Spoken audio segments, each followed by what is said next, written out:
You know the feeling. The alarm goes off. It's not a sound, it's an assault. You open your eyes and for a second, you don't know who you are, where you are, or what year it is. Your body weighs a ton, as if the gravity in your bedroom tripled overnight. Your eyes burn. Motivation is zero. You look at the clock and do the mental math. I slept 8 hours. I did everything right. Why do I feel like I've been run over by a truck? Now cut to scene 2. There's another person. Maybe you know someone like this, or maybe you've seen them in videos. This person slept 6 hours, 2 hours less than you. Their alarm goes off. Eyes open instantly. No fog, no heaviness, no negotiation with the snooze button. They get out of bed with an electric impulse. Ready, alert, mentally sharp before the coffee even finishes brewing. The question that haunts you is, what's the biological difference between you and them? Is it genetics? Luck? Some secret supplement? The answer is no. The difference is protocol. What separates chronic exhaustion from seemingly unlimited energy isn't how many hours you spend unconscious in bed. It's the architecture of that sleep and, crucially, what you do in the first 300 seconds after opening your eyes. In the next few minutes, we're going to dissect the science of hacking your biological clock to do more with less. Let's look at the data because it's disturbing. Global health statistics indicate that around 73% of the adult population wakes up feeling tired or exhausted, regardless of having slept the recommended 7 to 8 hours. This reveals a fundamental failure in our health education. We learn about nutrition, we learn about exercise, but no one ever taught us the skill of sleeping and waking up. We treat sleep like a light switch.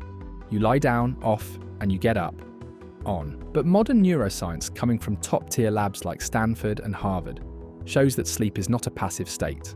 It's an active, dynamic, and complex process of neurochemical repair. The problem is that most people are trying to run high-performance software, modern life, on hardware, their body, that hasn't been optimized. If you sleep 9 hours and still wake up tired, you don't need more sleep. You need better sleep efficiency and a wake-up strategy that aligns your biology with your goals. People who master this gain, on average, 14 extra hours of productive life per week. That's 2 full extra work days per month, just by adjusting how they sleep. To fix this, we need to name the enemy. What you feel when the alarm goes off has a clinical name: sleep inertia. Imagine your brain as a complex engine. During the night, it cools down, fluids settle, the gears stop. When you wake up, that engine is cold. Sleep inertia is the time it takes for that engine to warm up. Physiologically, your brain is stuck between 2 neurochemical states: deep sleep, delta waves, and wakefulness, beta waves. In this hybrid state, your prefrontal cortex, the area responsible for judgment, willpower, and logical reasoning, is operating at less than 50% capacity. That's why making smart decisions in the morning's so hard. That's why just 5 more minutes feels like a brilliant idea at 6 a.m. and a stupid one at 8. The mistake 99% of people make is letting sleep inertia dissipate naturally. If you do nothing, this fog can last from 90 minutes to 4 hours. You spend the entire morning in zombie mode. Elite athletes, special forces, and high-performing CEOs don't have that luxury. They use techniques to clear sleep inertia in minutes, not hours. They manually force the brain to shift gears. And that's what you're going to learn. First, we're going to dismantle the 8 hours myth. I'll prove why this is a statistical average. It's not a biological rule for you, and how quality, sleep efficiency, drastically outweighs quantity. Second, we'll dive into wake-up architecture. I'll give you the P5M protocol, a 5-minute system based on 5 biological pillars: light, movement, temperature, hydration, breathing, that acts like a natural defibrillator for your energy. And third, we'll talk about implementation, how to turn this from an interesting idea into an automatic habit you execute without thinking. Get your notebook ready. What we're about to discuss isn't just about sleeping less, it's about being more awake while you're alive. Let's start with an uncomfortable truth.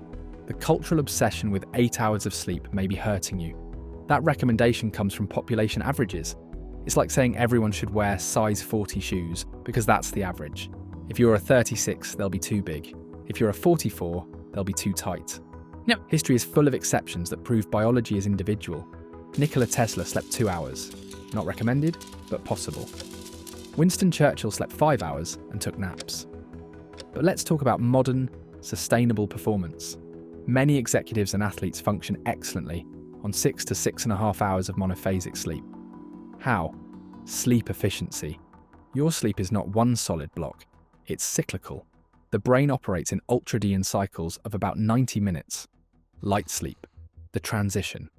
Deep sleep SWS, where physical repair, muscle regeneration, and brain detoxification via the glymphatic system occur. REM, rapid eye movement, where memory consolidation, emotional processing, and creativity happen.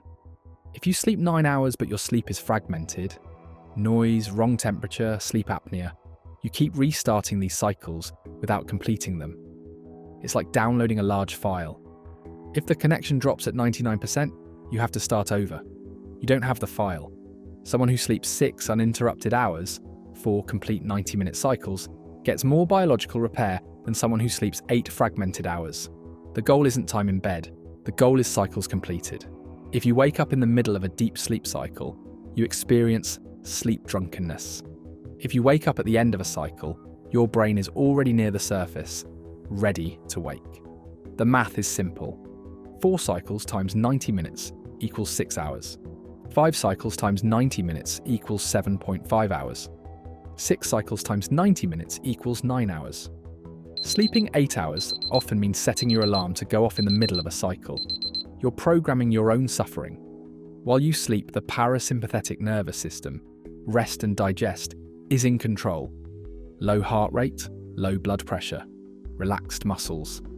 To wake up energized, you need to flip the switch aggressively to the sympathetic nervous system. Fight or flight, or in our case, focus and act. The modern problem is that we try to make this transition gently. We stay in bed in the dark scrolling Instagram. That sends mixed signals to the brain. Body: I'm lying down and warm, so it's time to sleep. Mind: I'm seeing blue light and information, so it's time to wake up. This biological conflict creates fatigue. To wake up refreshed on less sleep, you need to create a sharp cortisol spike. Wait, cortisol isn't the stress hormone that's bad for you. Chronically, yes, but in the morning, the cortisol awakening response, CAR, is essential. It's what nature designed to get you up and hunting. You want a high cortisol peak in the first 30 minutes of the day. This sets your circadian rhythm. A high morning peak ensures it drops at night, allowing melatonin to rise so you can sleep well. If you don't get that morning peak, you'll get a peak at night, resulting in insomnia, a vicious cycle. Now, the practical solution. How do we force this cortisol spike and clear adenosine, the fatigue molecule, in record time? Enter the 5-minute protocol. P5M, 5 biological triggers, in sequence. Light. As soon as the alarm goes off, get light. Not your phone's glow, real light. Your eyes have special cells called intrinsically photosensitive retinal ganglion cells. They don't form images, they measure brightness. When light hits them, they send a direct signal to the suprachiasmatic nucleus, your master clock. Open the curtains immediately. Look at the sky, not directly at the sun. If it's still dark, turn on all the lights in the house. You need lux, light intensity. Light instantly suppresses melatonin. Without light, the sleep hormone keeps circulating in your bloodstream for hours. Second movement. You need to mechanically circulate blood. Muscle movement signals that the sleep paralysis phase is over. It also raises core body temperature, a wakefulness signal. No gym needed. Do 20 jumping jacks, 10 squats, or just jump in place. The goal is to push your heart rate above 100 beats per minute briefly. This oxygenates the brain and clears overnight metabolic waste. 3. Hydration. You lose about half a litre of water overnight through breathing and sweating. Your brain is 75% water. Just 2% dehydration causes significant loss of focus and memory. Neurons also need sodium and potassium to fire electrical signals. Drink 500 millilitres of water before coffee, ideally with a pinch of salt or some lemon. This restores blood volume and healthy blood pressure needed to wake up. Coffee is a diuretic. If you drink it before water, you worsen dehydration. 4. Cold. Cold exposure, cold water on face or body, releases norepinephrine in the brain. Norepinephrine is the neurotransmitter of sustained attention. It's like an espresso shot injected directly into your brain, without the jitters. At the end of your morning shower, or at the sink, Splash cold water on your face or body for 30 to 60 seconds. You'll gasp. That's good. That gasp is brainstem activation. You'll walk out feeling invincible. 5. Breathing. Controlled hyperventilation. Wim Hof or Tummo style. Shifts blood pH, more alkaline, and mimics acute stress, making you hyper-alert. Sit down. Inhale deeply through the nose. Exhale quickly through the mouth 30 times. On the last one, hold your breath. This saturates your cells with oxygen. The mental clarity afterward is immediate. A crucial warning: optimization isn't magic. There's a lower limit. For the vast majority of humans, that limit is about 6 hours of high-quality sleep. Trying to consistently sleep 4 hours, extreme polyphasic sleep, usually leads to long-term cognitive damage, cardiac risk, and weakened immunity. Don't try to be a hero sleeping 3 hours. The goal of this video is to help you thrive on 5 to 6 hours, which is far more realistic and sustainable than 4, and frees up a massive amount of time compared to 8 or 9. Also, beware the snooze button. Hitting snooze is the worst crime against your brain. When you fall back asleep for 9 minutes, your brain tries to start a new 90-minute sleep cycle. Then the alarm goes off again. You repeatedly fragment your neurochemistry. The result is all-day sleep inertia. The golden rule: the alarm goes off, your feet hit the floor. No negotiation. Now you have the theory. You understand the 90-minute cycles. You understand P5M. You understand the danger of sleep inertia. But knowing and not doing is the same as not knowing. The biggest barrier you'll face tomorrow morning isn't physical, it's mental. It's that split second of hesitation, when the comfort of the warm bed feels like the most important thing in the world. Your primitive brain will sabotage you. It will say, "Not today, start tomorrow. It's cold out there."